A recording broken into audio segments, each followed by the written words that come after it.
recordarlo nada más, Bien, cuando hacía digamos, la reflexión, digamos, sí. eh, Lo, la refracción en lo de realidad. los puntos de transición. Exacto. Discúlpame, Alejo, permite hacerle zoom al...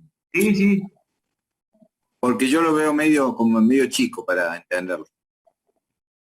Ah, perfecto, ahí se ve bien. perfecto. Bien. Acá en este caso está representado el punto de transición que veíamos, era el primer ejemplo, ahora lo voy a mostrar, pero voy a volver, quiero ver el zoom, no me dejan... Usted también del ATP nomás, ¿no?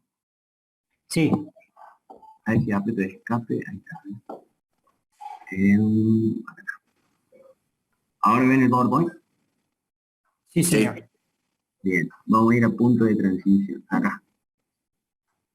Si recordamos de la clase pasada, cuando teníamos un punto de transición, en el punto de transición lo que representaba era el cambio de una impedancia de una línea, o sea, pasamos de una línea a otra, tenemos un cambio de impedancia característica.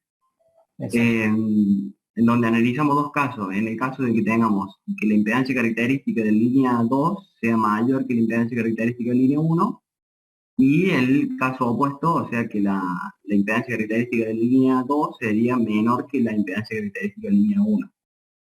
Cuando teníamos una onda errante que incidía sobre un punto de transición en el cual teníamos una impedancia característica mayor en la línea 2 que en la línea 1, lo que pasaba era que la onda incidente se reflejaba con un mismo, de la onda incidente de tensión, se reflejaba con el mismo signo y con la misma magnitud. Entonces nos daba como resultado una tensión refractada dos veces el incidente.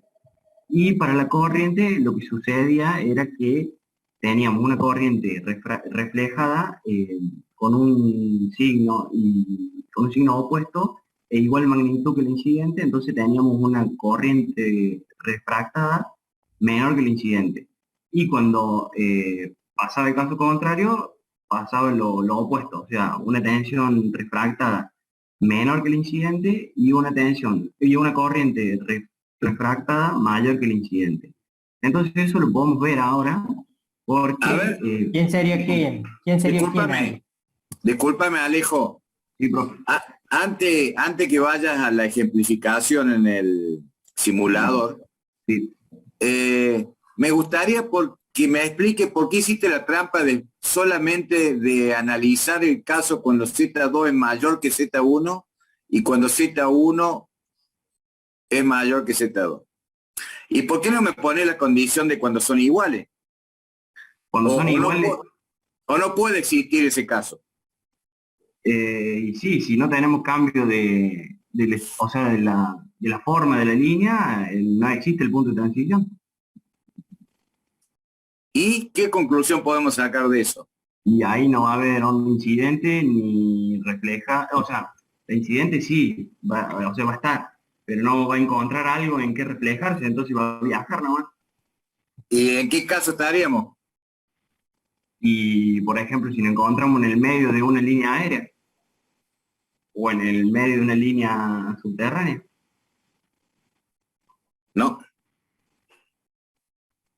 un poquito todo el curso, no solamente... ¿Por qué le vamos a dejar que reniegue a Alejo nomás? Entre dos líneas aéreas. De iguales características. Y sería una línea de doble de longitud. Claro. ¿Recuerdan cuando analizábamos líneas largas y decíamos que cargábamos la línea?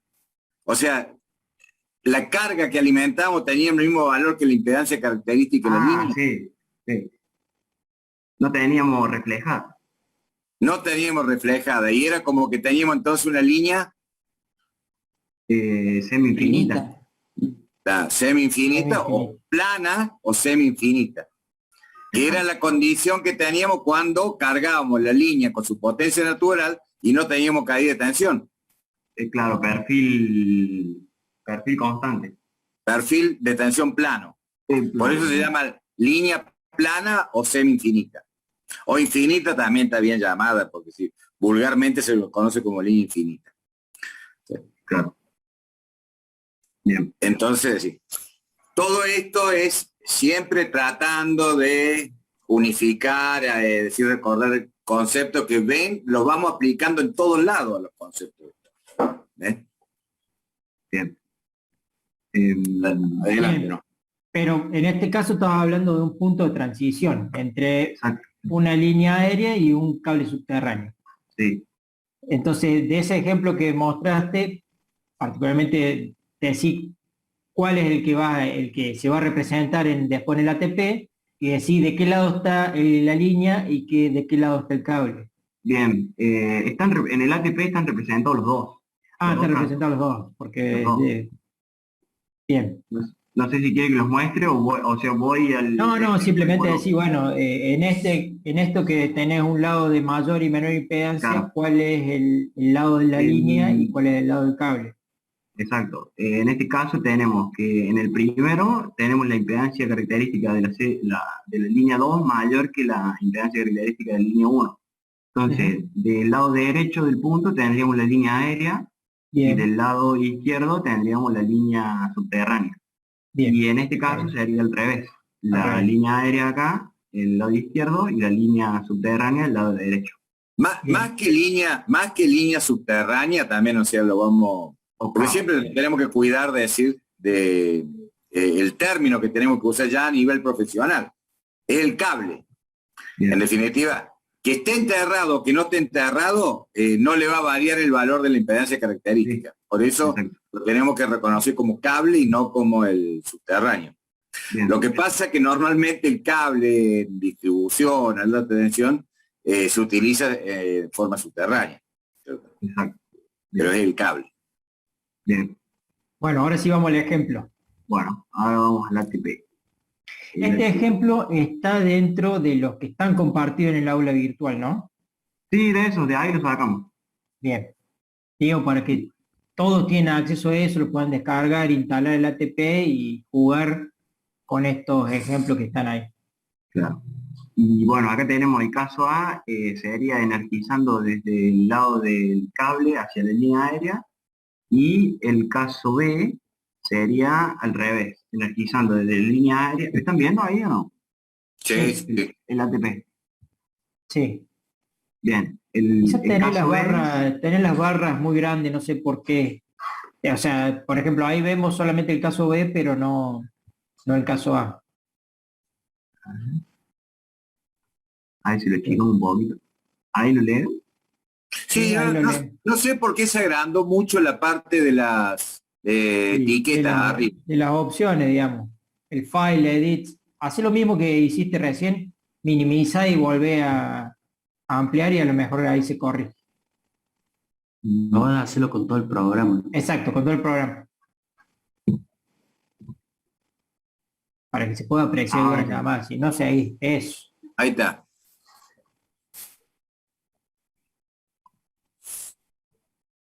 y ahora le hacemos. Exacto. Ahí está, ahí estamos viendo. Bien.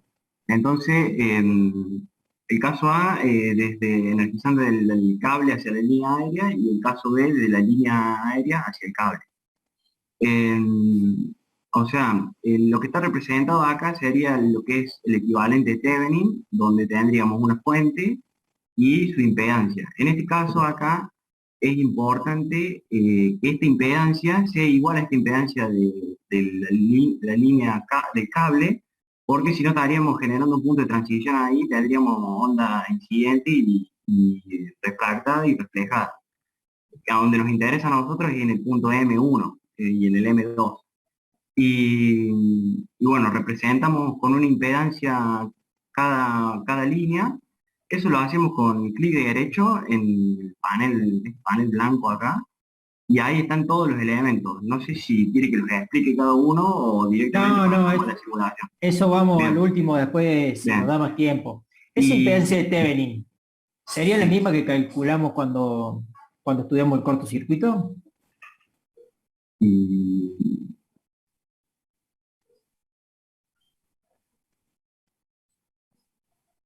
Qué pregunta, ¿no? ¿Y el curso? Bueno, acá no estamos. No, claro, no quedó nadie por los circuitos. Estamos en sobretensiones, no estamos en cortocircuito. Yo supongo que sí o no.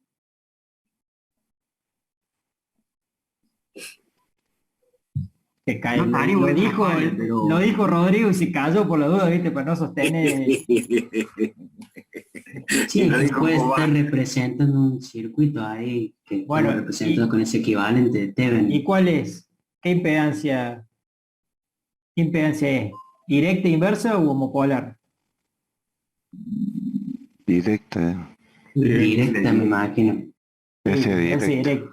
Sí, Sí, es el directa. equivalente de Thevenin de la red, en el punto donde uno está viendo, en ese caso es la fuente, digamos. Es como decir, desde ahí yo voy a alimentar una línea. Entonces yo me paro en esa barra y atrás tengo una red a lo mejor, Sí, pero esa red está representada como una impedancia. bien. Impedancia de Thevenin equivalente. Y lo importante es que en ese punto, en el borne del interruptor, en el momento que yo lo cierre, no cae la tensión. O sea, No. por eso es la impedancia de Thevenin de mi sistema, porque yo ahí es la tensión que yo tengo aplicada y no me cae por más que comience a circular la corriente a través del sistema de Thevenin, Bien, sino que es la tensión que yo fijo. bien. Después vamos a empezar a ver a ustedes cuando empiecen a ver los distintos ejemplos de sobretensiones de maniobra, que entran a jugar con las impedancias y entran a tener características de elevar la sobretensión de acuerdo a la combinación entre impedancia directa y homopolar. Sí, O sea, tienen efectos sobre la sobretensión. sí, sí. Digo porque esto nos abre la cabeza para después decir, ¿cuáles son las impedancias que entran en juego? Son estas, digamos. La red equivalente que está energizando a la línea y la misma línea. Bien, bien. Sí, eso lo vamos a ver ahora. Bueno, Bien. Y bueno, el programa también permite, para que lo tengan en cuenta, considerar los parámetros distribuidos o agrupados y también darle el método de resolución, si en pi, en t, de acuerdo si tomamos a parámetros concentrados. Y esto que se ve acá, que es el símbolo en B, yo lo asocio cuando lo estuve viendo a lo que es el scope en el Simulink. O sea, Sí. poniendo esto, te permite plotear y ver cómo varía la gráfica de la tensión en este caso. Y bueno, acá acá. La parte superior donde dice ATP, ahí permite correr el programa y correr luego el ploteo. Si nosotros apretamos F2, nos permite, ahí lo corrió, hace todos los cálculos, y después vemos el ploteo. ¿De qué orden de tiempo vas a simular para poder Sí. visualizar la variación de la tensión? Sí, eso está acá, esto lo podemos determinar acá del tiempo de simulación, y eso dependería de la constante de tiempo en este caso. O sea, para que me muestre las oscilaciones que habíamos visto en la clase pasada y ver ya cuando entraría en régimen. Pero fíjate vos, o sea, me gustaría que les comente, a ver, o si a vos te llamó la atención o no, el tiempo que vas a simular. Sí, sí, cuando estuve Sí. jugando con el programa, le iba variando ese tiempo y ahí me mostraba, o sea, mayor, si no me mostraba cuando entraba en régimen, yo ese tiempo lo variaba y me mostraba cuando ya entraba en régimen. Pero no me puse a calcularlo en este tiempo entraría. Pero de cualquier forma, estamos hablando, mira, vos ahí pusiste 20 milisegundos. 20 Sí. milisegundos. Ya. Estamos hablando en el orden de los milisegundos, Sí, lo que simulamos. Y así todo, van a tener una velocidad de respuesta bastante baja. sí, es menor que esto. O sea que, se imagina que si de pronto dicen, no, yo quiero simular más o menos un segundo. No, Y claro. no lo terminan más de ver el fenómeno. Si achicamos acá el tiempo, es para mostrar nomás, vemos como cuando le ejecutamos la cantidad de cálculos que, o sea, se aumenta Se ve, Alejo. Claro, no lo estamos viendo porque como no estás compartiendo... Compartí todo. Claro, el escritorio, solamente vemos el programa. Ah, ahí está, a ver ahora.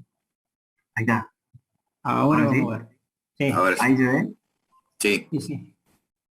Lo que quería decir es que cuando aumentábamos el tiempo de simulación, lo que aumenta también la cantidad de cálculo.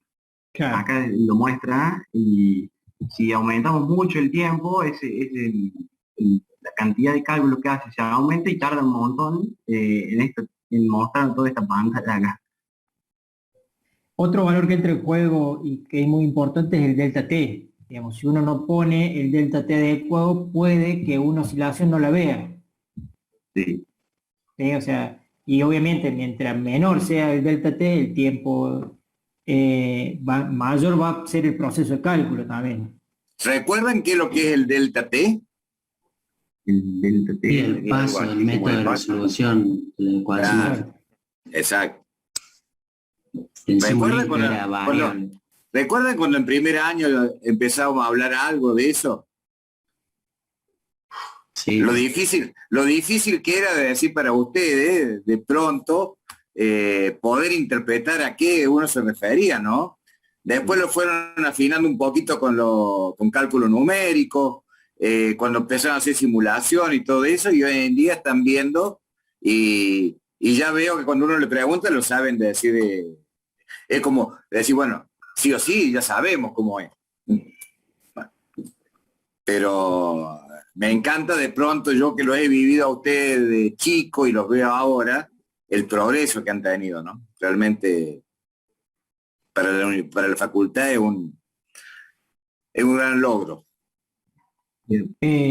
Bueno, vamos a la simulación, Ahora lo a ver qué dice.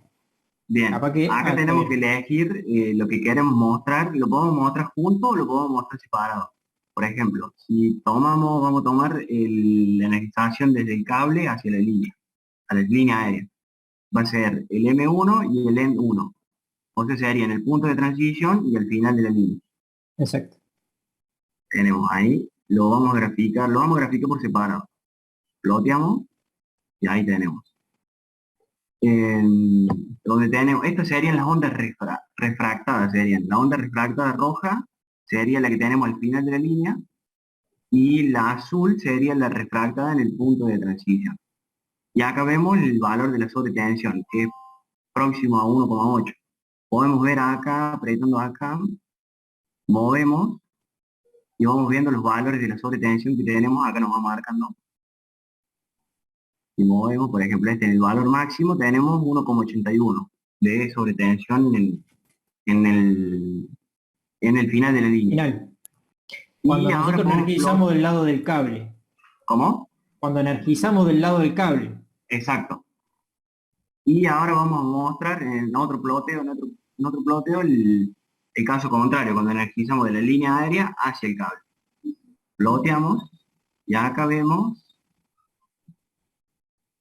el valor de o sea, no tendríamos una sobretensión en este caso, porque no supera el valor que está, o sea, la alimentación no lo supera. Exacto. Y eso sería, o sea, llegamos a la misma conclusión de lo que vimos en la parte teórica de la clase pasada, de que convenía energizar desde el lado de la línea aérea hacia el cable, o sea, del mayor impedancia característica hacia la menor impedancia característica. Exacto. Exacto. Eso es lo que queríamos mostrar. Excelente. Muy bueno. Bien. Y bueno, ahora entonces comenzaríamos con lo que es sobretensión de maniobra. No sé si tienen alguna duda, lo vemos.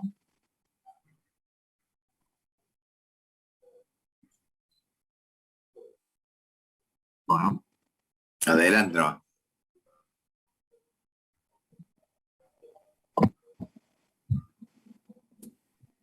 ¿Se está viendo ahí el PowerPoint? Sí, se ve. Sí.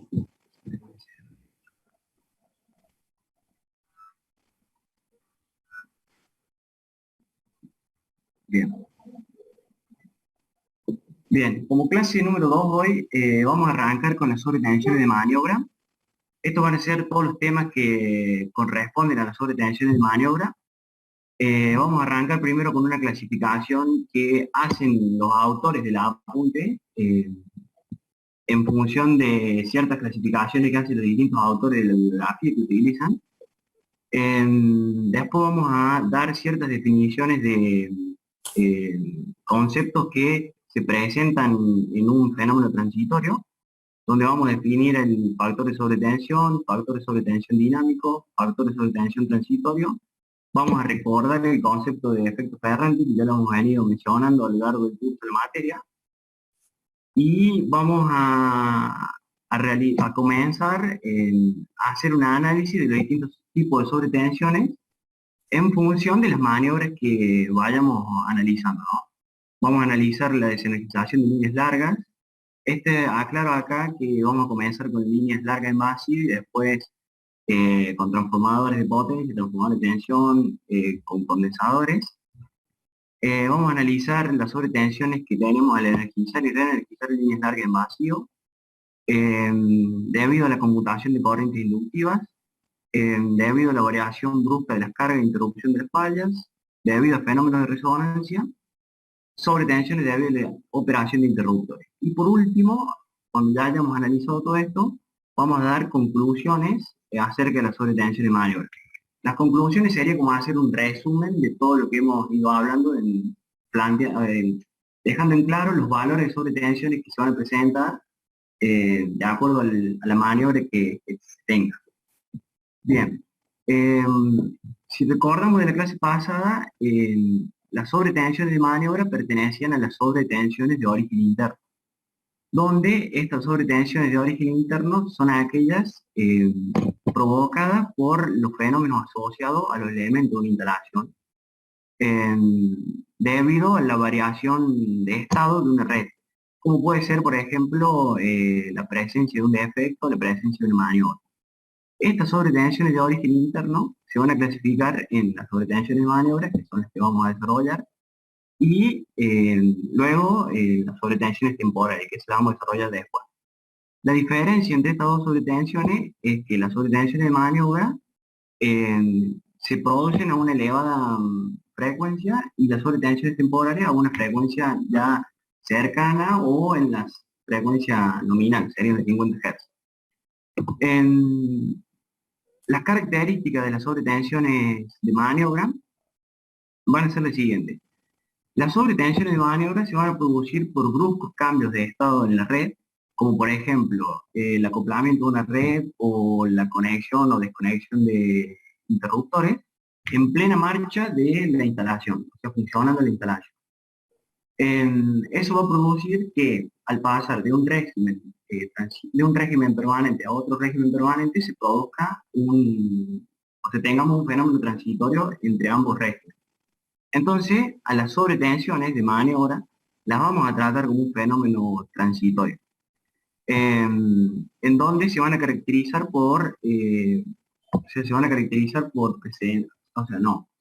van a presentar oscilaciones de tensión que se van a amortiguar en el tiempo. Y esa amortiguación se va a deber a la resistencia o, por ejemplo, también a la corriente de Foucault que tengamos en la instalación. Después, ¿qué otra característica? Bien, cuando vamos a calcular una sobretensión de maniobra, se nos va a presentar que estas sobretensiones van a depender de muchas causas. Y en algunos casos, causas aleatorias que van a hacer que las variaciones de las sobretensiones de maniobra en cuanto a su magnitud y forma van a ser muy distintas. Entonces eso nos va a dificultar también su cálculo. Y otra cosa que dificulta su cálculo también es que al producirse en un tiempo muy corto, puede llegar a haber superposición de transitorio, que eso hace que, al superponerse los transitorios no vamos a poder calcular de manera exacta, o sea, eso va a dificultar su cálculo. Como vamos a tratar con un fenómeno transitorio, es importante definir los parámetros que influyen en un fenómeno transitorio. En un fenómeno transitorio van a influir los parámetros que caracterizan antes del circuito y los parámetros que lo caracterizan después de que haya ocurrido la maniobra. Y también van a estar, o sea, van a influir los que dependen del tipo, forma y momento de ejecución. Esto podemos tomar como ejemplo cuando actúa el interruptor, si ese interruptor tiene o no resistores de preinserción, y ya vamos a ver cómo actúan, o sea, cómo influyen en el fenómeno transitorio, y es que van a limitar la sobretensión. Entonces es muy importante tenerlo en cuenta. Sí, Alejo, si me disculpa, un aporte. Comparándolo un poquito con lo que fue el tema anterior de cortocircuito, como verán, es prácticamente lo mismo la metodología de visualizar el fenómeno. Se parte de condiciones ideales, esas condiciones ideales nos hacen entender el fenómeno de por qué se produce, pero no tenemos el amortiguamiento debido a que normalmente esas condiciones ideales son sin resistencia. Y en definitiva terminamos analizando un periodo transitorio, es decir, desde que se produce el fenómeno o el cambio de configuración de la red, hasta tanto, ¿no es cierto?, del régimen permanente. Una de las diferencias fundamentales, que cuando nosotros analizamos cortocircuito, veíamos que a lo sumo, como periodo corto de estudio del cortocircuito, podía ser el periodo subtransitorio. Pero así todo estábamos hablando de ¿cuánto? De 2 ciclos, 3 ciclos. En cambio, acá vamos a ver que hay una gran diferencia, que vamos a analizar fenómenos transitorios de mucho menor tiempo.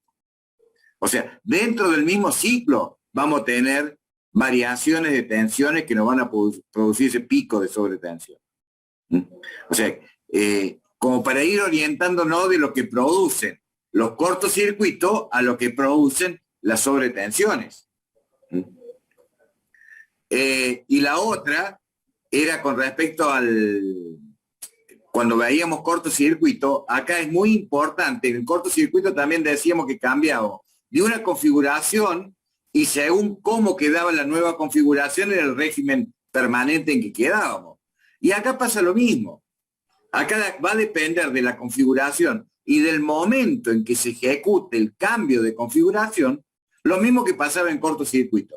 Entonces yo lo que quería traer es decir esta semejanza que hay en el estudio de las fallas de sobretensiones y las fallas de sobrecircuito en los sistemas de potencia. Adelante, ¿no? Bien, como mencionaba anteriormente, los autores del apunte plantean una cierta clasificación antes de comenzar con el análisis de las distintas maniobras que producen las sobretensiones, y lo que hacen es plantear una clasificación en decir, bueno, vamos a tener sobretensiones que no van a estar modificadas por nada cuando se produzcan, y otras que sí van a estar limitadas. Y eso lo van a hacer, o sea, se va a realizar por elementos de protección o limitadores de transitorios. Los elementos de protección ya lo vamos a ver, que serían lo que comprenden los descargadores, por ejemplo, y los limitadores de transitorio es cuando como mencioné anteriormente, en un interruptor tengamos resistores de preinserción, por ejemplo.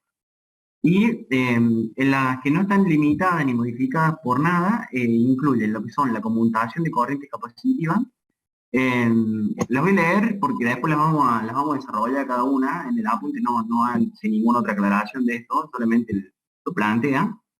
Y plantea como las no limitadas serían las que se derivan de la conmutación de corriente capacitiva, que las maniobras que incluyen la conmutación de corrientes de este tipo serían lo que son la desenergización de líneas en vacío, cables o bancos de capacitores, sin que tengamos un transformador al final de la línea en vacío. También tiene en cuenta las mismas, pero con transformadores en vacío al final de la línea, energización o desenergización de barra por medio de seccionadores, energización de líneas incluyendo las terminadas en transformadores, y por último, la reenergización de líneas con carga atrapada. Este fenómeno es muy importante y que ahora lo vamos a analizar. Y otra de las maniobras que incluyen acá es la amplificación de tensión por desconexión de banco de capacitores, desconexión de líneas con fallas, desenergización de transformadores en vacío y cargados con reactores, y disminución brusca de carga en el extremo de líneas largas y con transformador terminal. Y las últimas, el fenómeno de ferroresonancia, rotura de conductores o desconexión monofásica y inestabilidad del neutro. Y por último, las limitadas, el otro grupo, son las que tienen en cuenta el efecto del aparato que realiza la maniobra. En este caso, vuelvo a reiterar, un interruptor con resistores de preinserción y los elementos de protección que serían los descargadores. Bien, ahora, antes de realizar el análisis de todas esas maniobras que he ido mencionando, es importante determinar ciertos conceptos que nos van a ayudar a entender las sobretensiones que se van a ir presentando. Para eso vamos a analizar lo que ocurre en un fenómeno transitorio cuando pasamos de un régimen estable a otro régimen estable. El fenómeno transitorio lo podemos estudiar dividiéndolo en 3 etapas. En la primera etapa vamos a tener una redistribución de la energía almacenada en la instalación, o sea, en el campo eléctrico de la instalación, va a haber una redistribución. Esta primera etapa va a estar en el campo electromagnético, ¿no? Sí, en el campo electromagnético. Porque es importante que diferenciemos campo magnético del campo eléctrico. Sí, en el campo electromagnético, bien. Esto se da en el momento en el que se produce la maniobra, en el instante que se produce la maniobra.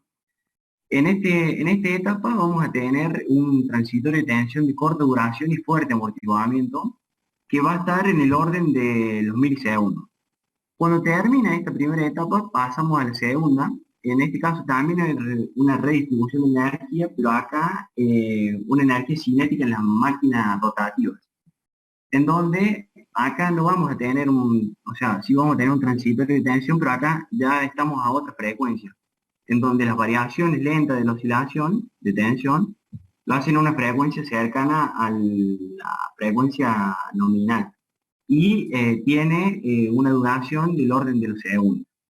Y por último tenemos lo que es la tercera etapa, que esta etapa comienza con el funcionamiento efectivo del automatismo. Hace referencia a lo que es la regulación de tensión y al intercambio de potencia. Esta etapa termina cuando ya el sistema entra en régimen sinusoidal estable. Y también tiene en el orden de los segundos la duración.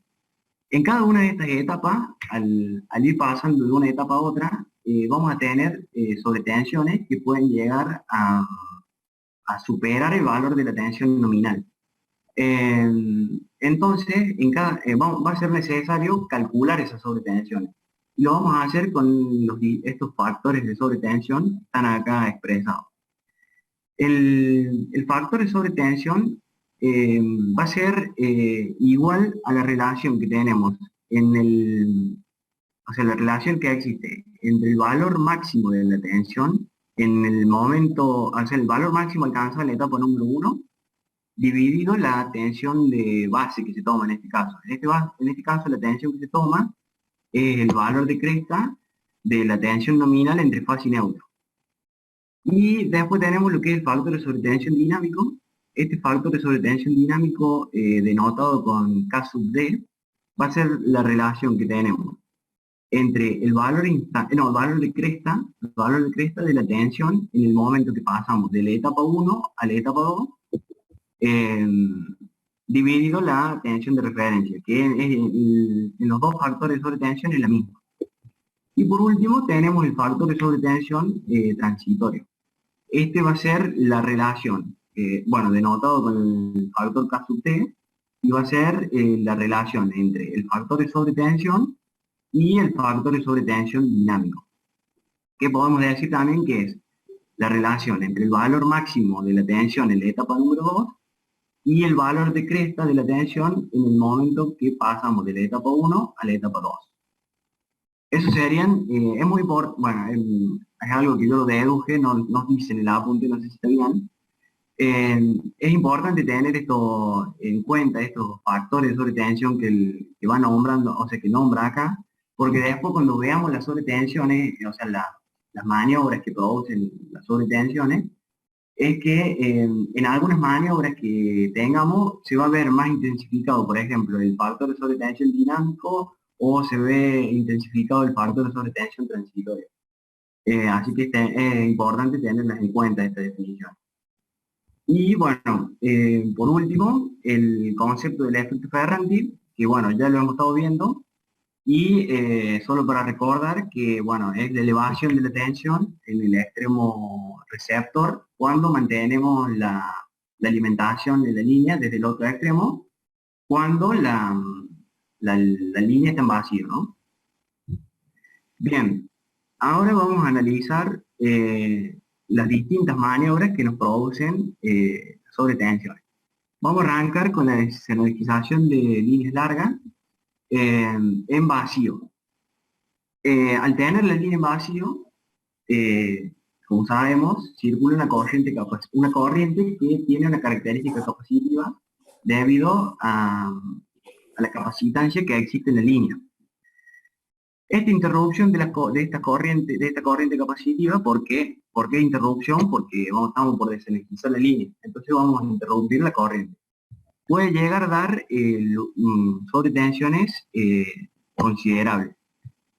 Y también estas corrientes, la interrupción de estas corrientes se puede generar sobretensiones más, o sea, de valores más elevados cuando el interruptor tiene características de reencendido.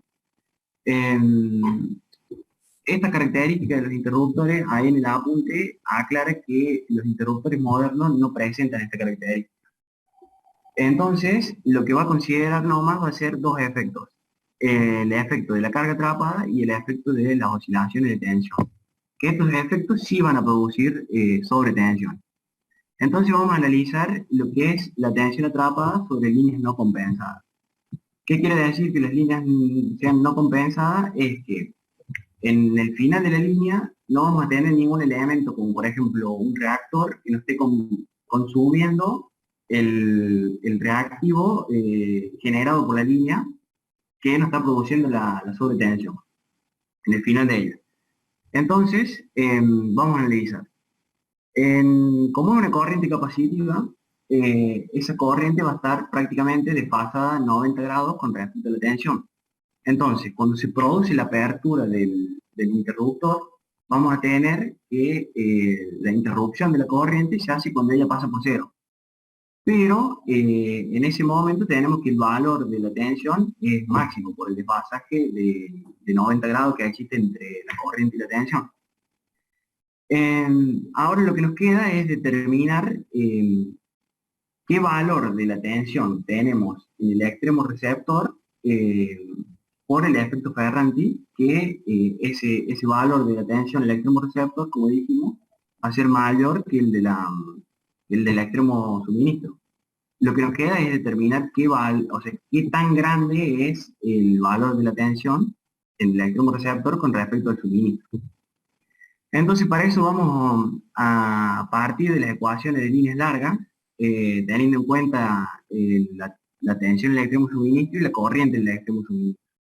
Estas ecuaciones son las que vimos cuando hicimos el análisis en líneas largas, donde si trabajamos un poco matemáticamente, y esto salía yo estuve volviendo a ver lo que habíamos visto, y esto salía de cuando queríamos obtener el equivalente pi para líneas largas, y bueno, teniendo en cuenta esas ecuaciones, podemos realizar el análisis. Como sabemos, en el extremo receptor, la corriente, por estar en línea en vacío, va a ser nula. Entonces, si nosotros simplificamos estas ecuaciones, en donde tenemos que la corriente es nula, vamos a obtener estas ecuaciones. Entonces, ahora vamos a tomar el coseno hiperbólico de pi. Pi, si recordamos, era un complejo que tenía en cuenta la constante de propagación de la línea y la longitud. A su vez, la constante de propagación se dividía, o sea, era un valor complejo que se dividía en la constante de atenuación y la constante de fase. Si nosotros consideramos una línea sin pérdida, podemos simplificar aún más esta ecuación. Y podemos llegar a lo siguiente, o sea, simplificamos porque consideramos una línea sin pérdida, entonces lo que vamos a simplificar es la constante de atenuación. Esa va a ser nula. Entonces podemos simplificar de esta manera. Si recordamos también que beta era omega por la raíz de LC, lo reemplazamos acá, en esta parte de la ecuación, y vamos a obtener que coseno hiperbólico de pi es igual a coseno de 2pi la frecuencia por raíz de LC. Este raíz de LC lo podemos también tomar como el tiempo de viaje de la línea, es decir, el tiempo en que la onda tarda en recorrer la longitud de la línea. Entonces ahora, ya habiendo obtenido esta analogía, lo podemos reemplazar en esta ecuación, y lo que vamos a determinar es, claro, lo ponemos... Alejo, Sí. no, recordando un poquito lo que es el tiempo, ese era el tiempo en recorrer la línea, vos decís, que demora la onda. Sí. No, es el tiempo en recorrer una longitud de onda. Ah, bien. O sea, no es el tiempo en recorrer, porque no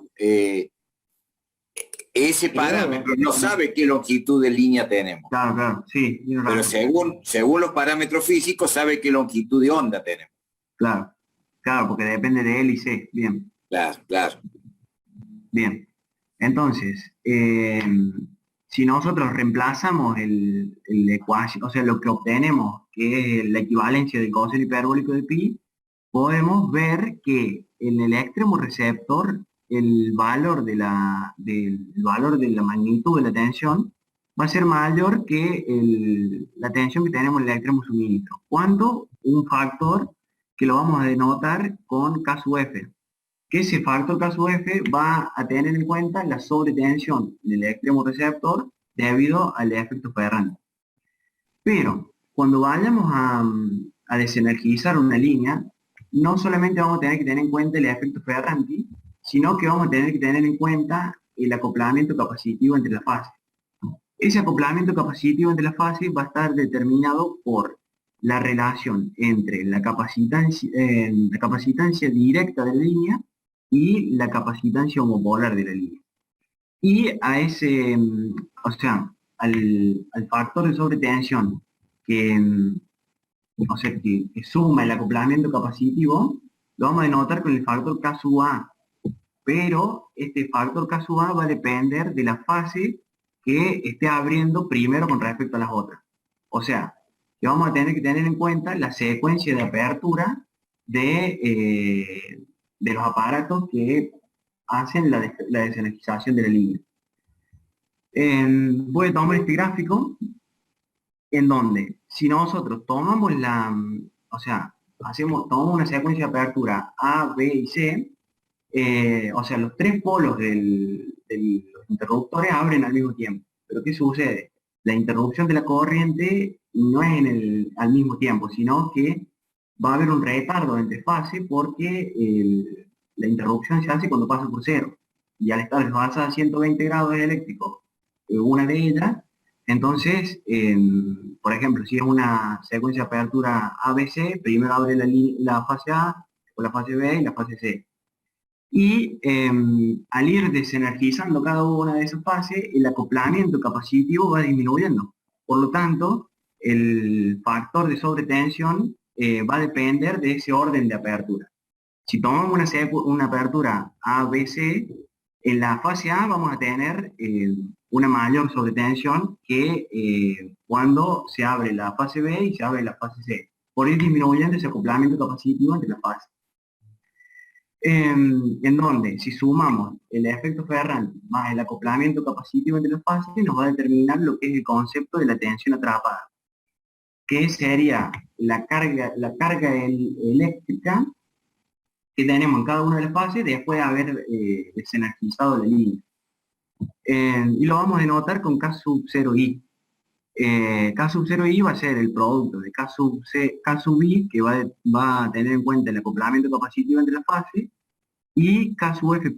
K sub f' va a ser debido al efecto Ferranti, pero lo vamos a determinar con esta fórmula, que esta fórmula va a tener en cuenta el valor instantáneo de la tensión atrapada en el momento de la interrupción de la corriente. Bien, yo acá este gráfico no me puse a explicarlo ahora porque me llamó mucho la atención que no tuviera una sobretensión cuando se da la apertura de la fase C. O sea, acá está representando una secuencia de apertura A, C, B, distinta de esta. Lo que me llamó la atención a mí fue que acá tenemos o sea, abrimos la fase A, abrimos la fase C y por último la fase B. O sea, si tomamos la misma analogía que tenemos en esta secuencia de apertura, la sobretensión que deberíamos tener en la fase C tendría que ser un poco mayor, a mi criterio, que el valor de 1 por unidad. Porque abrió la fase A, después abrió la fase C, tengo un acoplamiento capacitivo entre C y B, entonces tendría que tener una sobretensión. Pero bueno, se me planteó esa duda y no encontré cómo solucionarlo, o sea, encontrarle una respuesta. Y hablando con el ingeniero también no llegamos a una conclusión, pero sí lo que queremos mostrar es unos oscilogramas que nos van a permitir comprender de mejor manera el fenómeno de la carga atrapada en las líneas después de haberlas desenergizado. Para eso vamos a tener en cuenta un despeje trifásico de la secuencia ACB. Este oscilograma muestra la variación que tenemos de la corriente en cada una de las fases, en donde acá vemos el retardo que hay en la interrupción de la corriente en cada una de las fases. Si tomamos una secuencia ACB, la primera que abre, o sea que la primera fase que se interrumpe la corriente es la fase A. Luego va a ser en la fase C y luego en la B. O sea, va a ser por el orden que cada una de ellas va llegando a 0. Y se va abriendo. Si nosotros tomamos que se abre la fase A, en las otras dos fases, la fase B y la fase C, continúan circulando corriente. Entonces vamos a tomar la interrupción de la corriente en la fase A. En el momento que se da la interrupción de la interrupción de la corriente en la fase A, va a aparecer una oscilación de tensión y un voltaje en continuo. ¿Qué va a ocurrir? En ambos extremos de la línea van a estar abiertos, o sea, extremos receptor, extremos suministro abiertos. A lo largo de toda la longitud de la línea, vamos a tener que los valores de tensión no son iguales. Entonces, se va a producir como una inestabilidad. Entonces, ¿qué va a pasar? Se va a producir una oscilación de voltaje que va a tratar de igualar los valores de tensión a lo largo de toda la línea. Pero bueno, ahora lo que importa, o lo que tenemos que determinar es de qué depende cada voltaje. De qué depende el voltaje en continua y de qué depende el voltaje oscilatorio que tenemos. Entonces, en el momento que se da la interrupción de la corriente, tenemos que el capacitor A, ¿por qué lo puse entre comillas? Porque cuando vimos el análisis de los parámetros de las líneas, cuando analizamos la capacitancia, decíamos que teníamos un capacitor entre la fase A y la fase B, un capacitor en la fase A y la fase C, un capacitor entre la fase A y tierra. Bueno, el capacitor ese imaginario que tenemos entre fase y tierra va a quedar cargado. Ese capacitor va a quedar cargado a un voltaje que va a ser igual al voltaje máximo de la fuente, que va a ser el que oscila, o sea, en el momento de la interrupción, a ese voltaje, más un voltaje en continuo. El voltaje en continuo va a depender de la capacidad que tengamos entre fase y tierra. Un detalle mío, ¿por qué el voltaje máximo? Creo que lo dijiste antes, pero entre todo lo que hablaste... O sea, sí, no sería el voltaje máximo, sino sería el voltaje en el momento de la interrupción de la corriente, que bueno, En este ese caso, instante, exacto, exacto, es el voltaje en el momento de interrupción de corriente, pero como es eso, capacitiva sí, porque es una línea en vacío, se da en el voltaje máximo. exacto, claro, por el desfasaje, Bien, bien. Bueno, o sea, como decía, el voltaje en continua depende de la capacitancia entre fase y tierra. Y el voltaje oscilatorio va a depender de la capacitancia mutua que tenga la fase A con las otras fases, fase B y fase C. Es muy importante de notar acá que esta oscilación de voltaje lo hace en fase con los valores máximos de la tensión en los otros, no con los valores máximos, sino con los valores, ¿La suma o uno de no? los valores instantáneos en la otra fase, fase B y fase C. Bueno, ahora para ir un poco más rápido, eh, lo que va a ocurrir en la fase, cuando se da la apertura de la fase C, va a ocurrir lo mismo.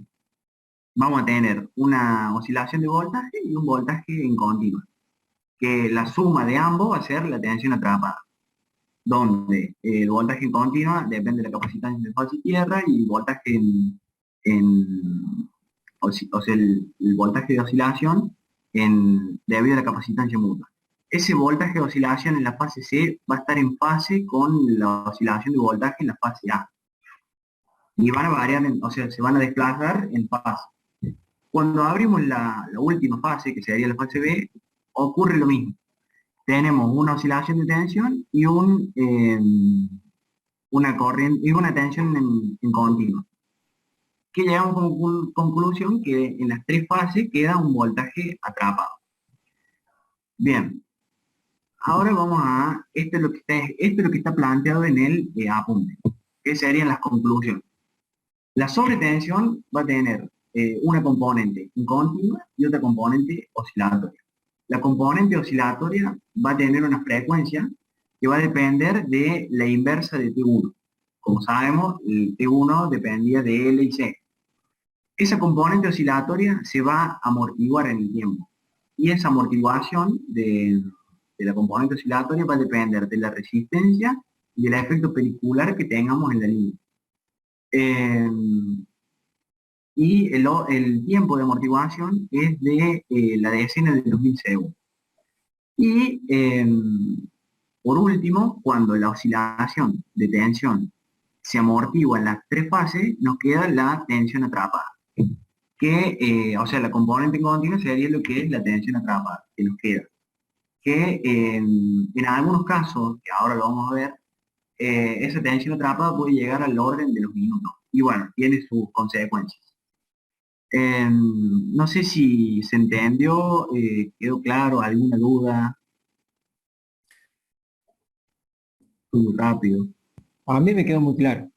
No, está espectacular como lo explicaste, Alejo. Para, Está muy para claro y todos los aparte compañeros, la esto, graficación ahí está muy buena. esto que está mostrando Alejo de las oscilaciones de estas curvas que son del ATP, lo obtuvieron de una tesis y lo agregaron, no están en el apunte, ellos No. lo agregaron para poder entender estas oscilaciones de las cuales hablaba el apunte y no estaba muy claro. Así que también podemos poner como aporte esta bibliografía en A el ver, virtual. me gustaría ver de decir si nos podemos imaginar hacia dónde apuntamos con este concepto, es decir, en dónde se nos va a manifestar y en dónde vamos a tener que tener cuidado con esto. No te pido que lo diga, no, que lo diga el grupo, pero me gustaría decir el resto del curso, de pronto decir, sabe que ahora puede pasar esto cuando uno abre una línea, que desenergiza una línea en vacío, y entonces decir, bueno, ¿qué precauciones creen ustedes que deben tomar o en qué momento esto se va a manifestar que nos puede causar un problema?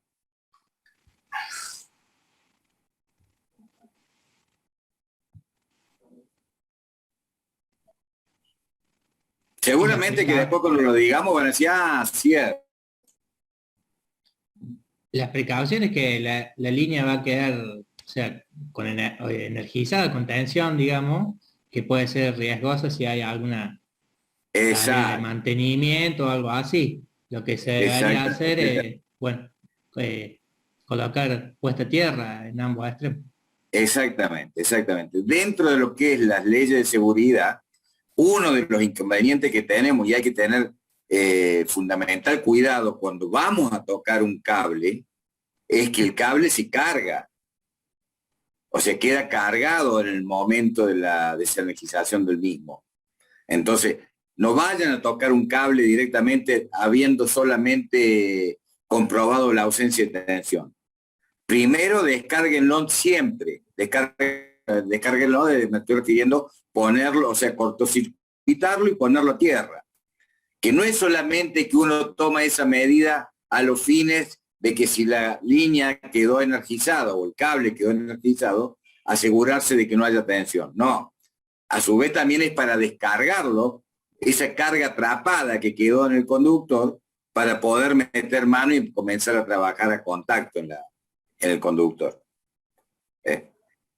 Y el otro, importante saber que ahora, cuando abre una línea, tenemos una carga atrapada. ¿Qué consecuencia puede haber el hecho de que haya una carga atrapada en la línea? Olvidémonos del problema de seguridad.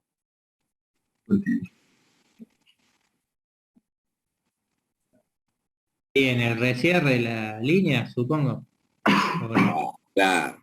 Habíamos hablado, cuando la gente de cortocircuito habló, que una de las mayores cantidades de recurrencia de falla de cortocircuito se daba en los cortos monofásico a tierra, en donde un gran porcentaje de esos cortos son temporarios. O sea, se producen y con una reenergización de la línea se suele, ¿no es cierto?, eliminar el fallo. Un pájaro, una rama, la reenergización puede llegar a producir que termine rompiendo la impedancia de falla y nuevamente la línea queda en servicio. Entonces, para eso se utiliza el concepto de la reenergización de la línea. Entonces, cuando se realiza esa maniobra, vamos a estar energizando la línea con una carga atrapada de tensión, que creo que después lo analizan también a eso. Sí, ¿no? Sí, ahora. Sí. Entonces ya viene el otro concepto ahora. Adelante. Bien. Sí, acá en el tema sobre tensiones, el apunte hace énfasis en que hay que tener cuidado cuando se hace una maniobra de reenergización.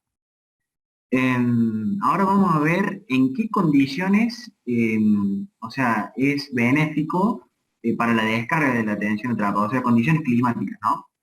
Bueno, acá lo había aclarado que la descarga de la tensión atrapada era muy importante para las operaciones de recierre.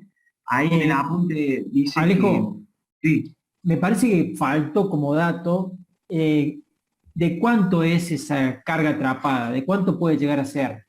Digamos, como para tomar en consideración cuando decimos es importante, es una sobretensión, no es una sobretensión. Creo que no lo tenés ahí, está en el apunte. En el Más gráfico, adelante, lo menciono yo más adelante. Bueno, acá son los únicos valores que puede llegar, o sea, que muestra el apunte en este caso. yo lo menciono porque está en el apunte, lo menciono porque está en el apunte y antes que pasemos a otro tema, digamos, dice, en pruebas realizadas en líneas 110, 220 y 300 kilovolts, usando interruptores libres de recendido, dan valores de promedio entre las tres fases de 0,87. Claro. Casero. No, o sea, 0,87, o sea, menor que la unidad. Menor que la unidad. Claro. No, Bien. no. Pero es Es casero. Es 0,87 de la tensión compuesta. Claro, Con respecto a la tensión simple es más. Bien.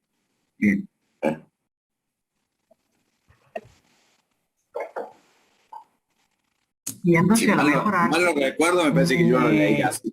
A ver, o no tengo el apunte a mano. A De ver. acuerdo a la definición está hablando de, siempre habla de la tensión de El valor fase, pero valor el- pico. El valor de cresta de la tensión Eso, nominal fase. entre fase y tierra. Siempre, Exacto. lo El aclaran. valor pico de la tensión de fase. Eso lo aclara en el apunte. Pero bueno, no sé.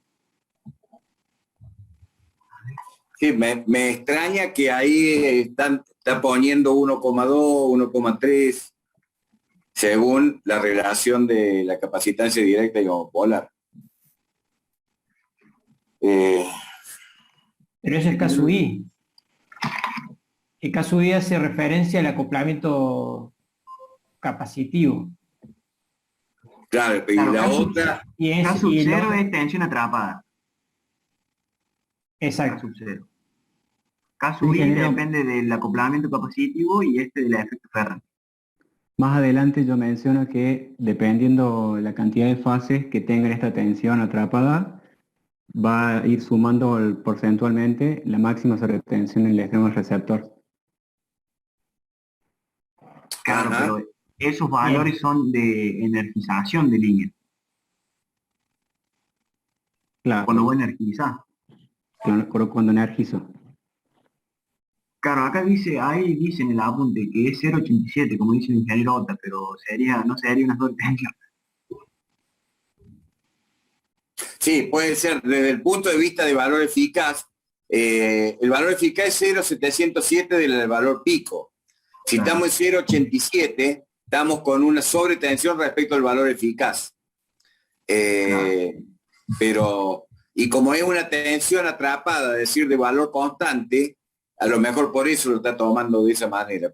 Y termina siendo 1,2, 1,3, según lo que dice acá, respecto a la tensión eficaz. Eficaz. Claro, así sí.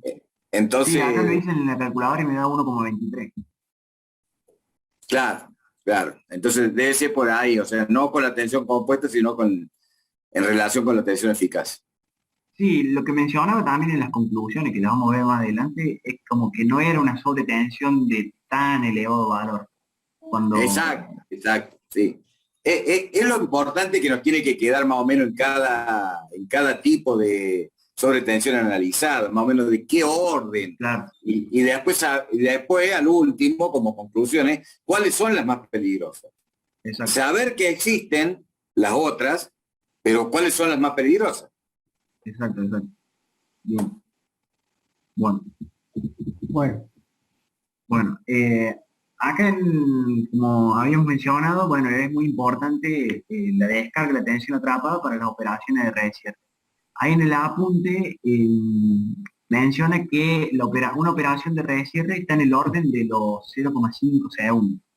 Y si vemos acá, dependiendo de las condiciones climáticas que tengamos, va a ser esa descarga de la tensión atrapada. Si, por ejemplo, nos encontramos en un clima seco, en un tiempo seco, alcanzado los 1,4 segundos, la tensión atrapada está prácticamente en su valor máximo, o sea, el 95%, y la operación de recierre nos va a influir. Claro. O sea, nos va a hacer que tengamos una sobretensión. Entonces, si nosotros recordamos lo que vimos a principio de año cuando analizamos el efecto corona, tenía sus contras, y bueno, acá en las sobretensiones tiene un pro, que ayuda, o sea, o favorece la descarga de la tensión atrapada. Es por eso que si recordamos también el efecto corona, es que cuando estaba presente o su influencia era mayor cuando el tiempo tenía presentado condiciones desfavorables. Entonces acá vemos, si analizamos lluvia intensa, por ejemplo, que es el caso de la curva 7. En un tiempo de 0,5 segundos ya estaríamos hablando de casi, o sea, menos que el 60% del valor máximo. Entonces estaría favoreciendo a la descarga de la tensión atrapada. Y como conclusión de este gráfico, bueno, como ya dije, en condiciones adversas de tiempo, la descarga de la tensión atrapada es mayor, o sea, su velocidad de descarga es mayor. Ahora vamos a analizar la descarga de la tensión atrapada a través de distintos elementos. Primero vamos a analizar cuando tenemos conectado al final de la línea un transformador de potencia en vacío. La descarga de la tensión atrapada, cuando tengamos un transformador de potencia conectado al final de la línea, se va a producir la descarga de la tensión a través del transformador, y eso va a generar una oscilación de tensión que lo va a hacer a una frecuencia mucho menor a la frecuencia nominal. Eso va a provocar una caída de la reactancia inductiva. Si recordamos, la reactancia inductiva depende directamente de la frecuencia, entonces si disminuye la frecuencia, disminuye la reactancia. Eso va a provocar una saturación del transformador. La saturación del transformador lo que va a generar es una caída no una caída, sino una disminución de la inductancia del circuito. Esa inductancia, al disminuir la inductancia del circuito, va a generar dos cosas. Un aumento de la constante de tiempo, debido a la disminución de la inductancia, y un aumento de la frecuencia de oscilación. Ese aumento de la frecuencia de oscilación lo que va a generar es un aumento de la reactancia. Al aumentar la reactancia, salimos de la saturación del transformador y se vuelve a reiniciar el ciclo. Este ciclo se va a reiniciar siempre que, se va a reiniciar hasta que la amplitud de la oscilación de tensión produzca que el transformador entre en saturación. Cuando la amplitud de la oscilación de tensión no llegue a saturar el transformador, no se produce más el ciclo mencionado. Entonces lo que vamos a tratar de determinar es qué valor de tensión nos produce esa saturación del transformador. Para eso vamos a tomar la máxima tensión de cresta, que va a ser igual, o es un valor próximo, al producto de... Proporcional. Proporcional, no me salía la palabra. Proporcional a la frecuencia de oscilación por la inducción magnética en el codo de saturación, o sea, cuando el transformador está saturado. Y vamos a determinar la tensión nominal, que va a ser igual a, la tensión nominal que tomamos como referencia, va a ser proporcional a la frecuencia nominal por la inducción magnética nominal. Entonces, si nosotros tomamos la relación entre estas dos tensiones, podemos determinar la máxima tensión. Y nos vamos a encontrar con... ¿Sabe que ahí vamos a determinar el coeficiente K de sobretensión? Con la relación. Esa relación de tensión, ¿te acordás cuando definiste al principio el coeficiente K? Sí, Era la relación entre la tensión máxima dada en el sistema sobre el valor de referencia. Ese valor que tomabas como base, que era la relación entre raíz de 2 raíz de 3 por la tensión nominal. Claro, o sea, sí, la relación de ambas nos daría el valor, ese factor K. Claro. Pero, en el apunte ahí no demuestra el valor K, sino lo que demuestra es el valor máximo de esta tensión de cresta que produce la saturación del transformador.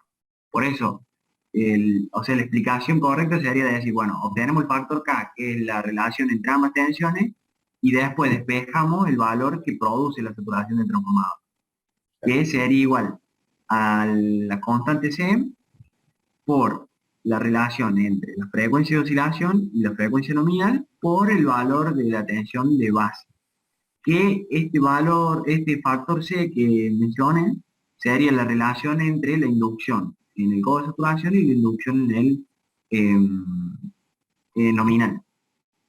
Que ese factor C va a variar entre 1,15 a 1,2. Eso sería lo que es la descarga atrapada a través del transformador de potencia.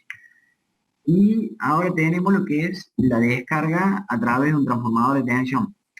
En este caso, el fenómeno de descarga no va a haber tantas diferencias con lo que expliqué anteriormente, pero acá se van a presentar dos diferencias. Que este tipo de transformador, el transformador de tensión, presenta una mayor inductancia, por lo tanto tenemos una frecuencia de oscilación menor que en el caso anterior. Y si recordamos de lo que vimos en instrumento, en tercer año, veíamos que los transformadores de tensión tenían una elevada resistencia. Entonces, ese valor elevado de resistencia va a favorecer a la descarga de la tensión atrapada. Bien, después tenemos lo que es el efecto de los reactores de compensación en la descarga. En este caso tenemos que la línea se encuentra compensada, es decir, los reactores consumen el reactivo generado por la línea. Entonces, al haber compensación de la línea, al tener una compensación de la línea, la oscilación de la... ¿Escucha algo? Sí, se escucha bien. No, si me dijeron algo, pensé que... No. Ah, bien. No, yo tengo el micrófono abierto y a lo mejor hubo un ruido externo. Bien, bien. Al tener la línea compensada, vamos a tener que la oscilación de la tensión atrapada lo va a hacer a una frecuencia muy cercana a la frecuencia nominal. A la frecuencia nominal. Ahora vamos a analizar dos situaciones, cuando tengamos una transposición ideal y cuando tengamos una transposición real. Cuando se presente la transposición ideal, se van a presentar dos frecuencias de oscilación. Una frecuencia de oscilación entre la inductancia de los reactores y la capacitancia homopolar de la línea, que esa la vamos a denotar como omega 0. Y otra frecuencia de oscilación que es omega 1, que esa va a estar determinada por la inductancia de los reactores y la capacitancia directa de la línea. Estas dos frecuencias de oscilación no van a tener tanta diferencia, o sea, sus valores van a ser muy próximos. Por lo tanto, la relación entre ambas va a dar un valor muy próximo entre 1,15 a 1,25. Este circuito que va a dar como resultado, una frecuencia fundamental omega 0, que su amplitud va a estar modulada por una frecuencia determinada por la diferencia entre omega 0 y omega 1, donde el valor máximo de la amplitud que presente esta onda va a ser menor que la tensión atrapada. ¿Por qué? Por la compensación que están ofreciendo los reactores a la energía reactiva que están entregando la línea. Bien, después vamos a analizar ahora cuando tenemos una transposición real. En este caso van a existir tres frecuencias de oscilación, a diferencia del caso anterior. Una de estas tres frecuencias va a ser común a las tres fases, y las otras dos restantes van a ser de valores muy próximos, o sea, de comparable magnitud. Al tener ¿qué se va a producir acá? Que va a haber un intercambio de energía entre fases. Ese intercambio de energía entre fases va a generar una sobretensión que va a ser de 1,05 a 1,1 la tensión atrapada. O sea, vamos a tener un pequeño aumento de la tensión, de la sobretensión con respecto a este caso, el de la transposición real. Pero bueno, las conclusiones que nos tenemos que llevar de cuando tenemos la presencia de reactores que compensen la capacidad, la energía reactiva que entrega la línea, van a ser estas dos. Al tener reactores de compensación, vamos a tener que el efecto Ferranti se va a aminorar su efecto. Eso va a producir que en el momento de la desenergización de la línea vamos a tener una menor tensión atrapada. Y otra conclusión que tenemos que sacar es que en el momento de que se desenergice la línea y en el momento que se reenergice la línea, por tener menor tensión atrapada, vamos a tener que las sobretensiones no van a ser mayores. Bien, y por último, la descarga de la tensión atrapada a través de resistores auxiliares de interruptor. O sea, como ya vine mencionando al principio de la clase, lo que va a ocurrir es que los interruptores que hagan la maniobra van a tener instalados dentro de ellos resistores que van a ayudar a que la descarga de la tensión atrapada se realice con mayor rapidez. y también no produzca sobretensión. Entonces, la desenergización de la línea se va a realizar sobre un interruptor de 2 pasos, donde uno de los resistores se va a mantener conectado un cierto tiempo. Ese tiempo se denomina tiempo TR. Y bueno, a través del resistor se va a descargar la tensión atrapada. Dependiendo del valor ómico que tenga el resistor, va a ser la constante de tiempo de la descarga de la tensión atrapada. Esa constante de tiempo puede variar entre 10 y 100 milisegundos. Así que bueno, eso sería todo lo que es la desenergización de líneas largas. No sé si quedó alguna duda, algo que no quedó claro, lo vemos de nuevo. Si no, pasamos a energización y reenergización de líneas básicas.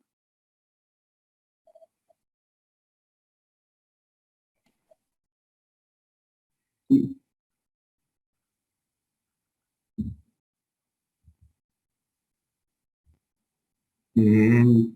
¿Cómo me dijiste?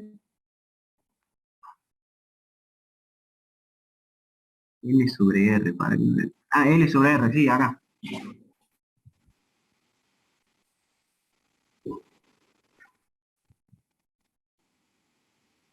Aumenta la relación, aumenta el tau. Disminuye, acá lo tengo mal. Ahí va. Si disminuye, Sí, disminuye incluso claro, esto tiene que en achicar. en la desenergización favorece el que tenga un elemento conectado. Sí, acá me equivoqué. Sí. No, me equivoqué, me equivoqué. Ya lo voy a corregir para cuando las pase a las civil. Bien. Atento, ¿Alguno? Maximiliano. Gracias, Springer. Claro, porque ¿qué pasa? En el apunte dice aumente el amortiguamiento. Entonces, para que aumente el amortiguamiento, me tiene que disminuir la constante de tiempo. Entonces, ¿está bien? Exacto. Sí. Bien. Sí, me equivoqué. Bien. O sea que Bueno, Aumentar el amortiguamiento, como decía, aumentar R, que es claro. lo mismo que Acá en este disminuir caso está L. disminuyendo L. Bien. Claro. Sí. Bien, bien. sí, lo que tiene que quedar, más allá de esto, que lo muestra en fórmula, es que tener un equipo inductivo conectado a la línea a desenergizar va a favorecer la descarga, digamos. Exacto. Bien. Bueno, si no hay alguna otra duda, sigue mi compañero. Voy a dejar de compartir. Bueno, Ingeniero, ¿me ¿quién puede va a compartir hacer ahora? Dale, yo? Miretti. listo.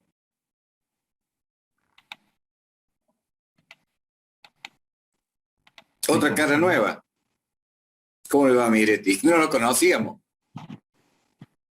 Muy bien. A ver.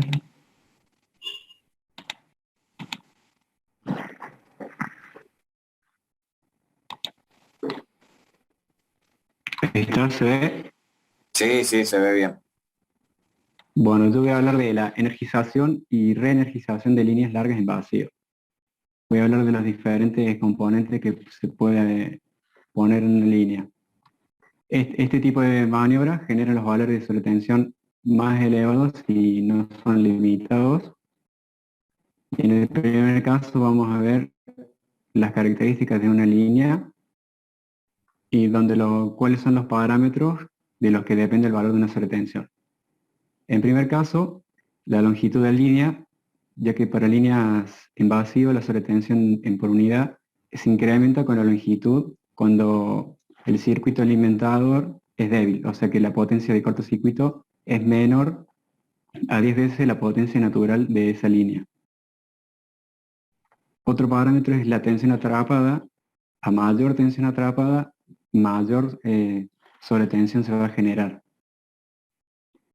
La impedancia característica de la línea ya que cuando una línea se conecta a una red, se va a generar una onda de tensión, cuyo valor va a depender de esa impedancia característica de la línea.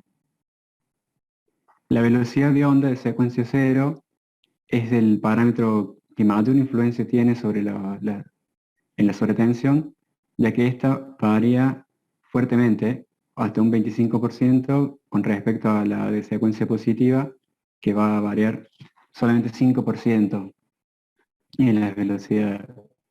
En los gráficos podemos ver que la sobretensión por unidad va a aumentar mientras aumenten las relaciones de T1 sobre T0 y las relaciones de las velocidades V0 y V1. También va a aumentar cuando aumente las relaciones de las impedancias características. Estas son diferentes líneas, ya sean líneas de 245 kV, 420 kV y después si es de acero o aluminio y acero. Se ven reflejadas acá las diferentes sobretensiones que se pueden dar en cada una de ellas.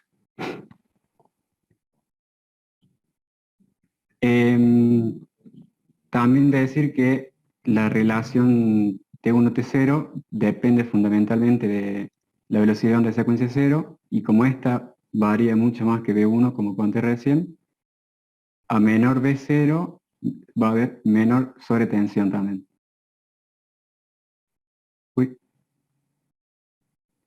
El segundo parámetro son las características de la red de alimentación. Va a haber dos casos. El primero es cuando la impedancia de cortocircuito es solo una reactancia inductiva, o sea que no existen líneas conectadas a la barra de estudio. Y esta relación de sobretensión va a depender de la relación de la potencia de cortocircuito sobre la potencia natural de la línea. Cuando la red de alimentación es relativamente débil, o sea que tiene un bajo nivel de potencia de cortocircuito, se van a presentar mayores niveles de sobretensión. A mayor potencia de cortocircuito, menor sobretensión, perdón. Después el segundo caso es cuando... Discúlpame, Miretti, Sí. discúlpame. ¿A qué lo podemos asociar potencias de cortocircuito débiles? En base un poco a lo que vimos, ¿no es cierto?, en el cálculo de las corrientes de cortocircuito. Está alejado.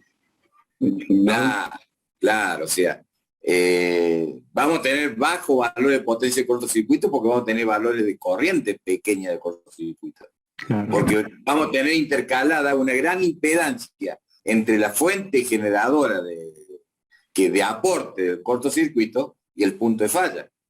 Entonces es como que estamos asociando un sistema alejado con respecto a la línea que estamos energizando.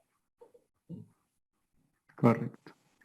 Adelante. Bueno, el segundo caso es cuando la impedancia de cortocircuito está compuesta por una reactancia inductiva en paralelo con una impedancia característica. Esto sería el caso en que hay líneas conectadas a la barra bajo estudio. Que en este caso ya no se puede decir que solamente depende de la potencia de cortocircuito y natural de la línea, sino que hay más factores involucrados, como por ejemplo el número de líneas a las que está conectada la barra, la longitud de esas líneas y el estado de carga de las líneas. Acá vemos, dependiendo de la cantidad de líneas a la barra, cómo va variando el factor de sobretensión. Disculpame, Sí. Agustín. Vos recién me parece que dijiste de la potencia de cortocircuito de la línea. De la red de alimentación. Ah, bien. Es de la red de alimentación, no de la línea, Sí, digamos. sí, y la potencia natural de la línea. Eso. Claro. Y de la potencia natural de la línea, eso sí. Bueno, Ese gráfico Bueno, anterior, en la La otra tercera línea, es la característica No, tío, decía que ese Este, gráfico anterior de ahí es medio como que decir, cuesta entenderlo un poco, ¿no? sí, Son más vale valores experimentales, no, exacto. eh, No, no, no- es difícil relacionar los resultados. exactamente. No, no sigue una ley de variación como así, bueno, es por esto, ¿viste? No, Claro. hay que tomarlo así, bueno, Dentro de las creerle. órdenes de servicio de CAMESA, hay, cuando habla de las maniobras operativas, hay una condición que habla de que a la hora de energizar una línea, eh, después de tener algunas ciertas consideraciones, como puede ser si la línea estuvo trabajándola una empresa, bueno, la empresa que estuvo trabajando es la que energiza la línea, bueno, tiene algunas consideraciones y entre ellas aparece una condición que dice, de ser posible, se energice desde el lado de la red de mayor potencia de cortocircuito. ¿Sí? Y eso permite reducir la sobretensión. Eso permite reducir la sobretensión. No lo explica porque son normas operativas, entonces no te hace todo el análisis que estamos viendo acá, pero si alguna vez lo leen, sepan que viene por este lado. Bien. No sé qué pasó con Agustín, me parece Sí, que me parece que Y los No, perdí. es que andamos con problemas acá en la zona porque hubo tormenta y hubo cortes de luz y ahora volvieron los cortes, así que Qué macán esos de el EPE son. problema. ¿Qué hacemos? ¿Qué El suena? ingeniero Dean Sí, sentado acá, Gerardo Otto sentado acá. Así Yo no, diría que no va a estamos volver en la hora, luz. yo diría. ¿Están en Reolín ustedes? No, no Le diría que tengo. estamos en hora. Ah, encima estamos en hora. Yo un creo que puntuales para cortar. No ha puedo sido para un cortar. aviso. Un aviso de la sobretensión que se viene. Y yo estoy poco atento porque tengo más mensajes en el celular de la zona mía que atento en la clase, digamos. Imagínate si tuviera toda la provincia. Bueno, listo, entonces es cierto, estamos en hora, correspondería seguir mañana. No le Bueno. podemos dar un cierre porque falta el que tenía que cerrar, pero bueno, de última mañana repasamos lo que quede, que vimos hoy, digamos, lo que no se cerró hoy y seguimos. Esto es largo el tema de sí. maniobra. sí, es bastante largo. Y ahí me parece que está Se me avisando fue la luz. Miretti que sí, está avisando que se le fue la luz. Bueno. Bueno. Entonces nos vemos mañana, muchachos. Bueno,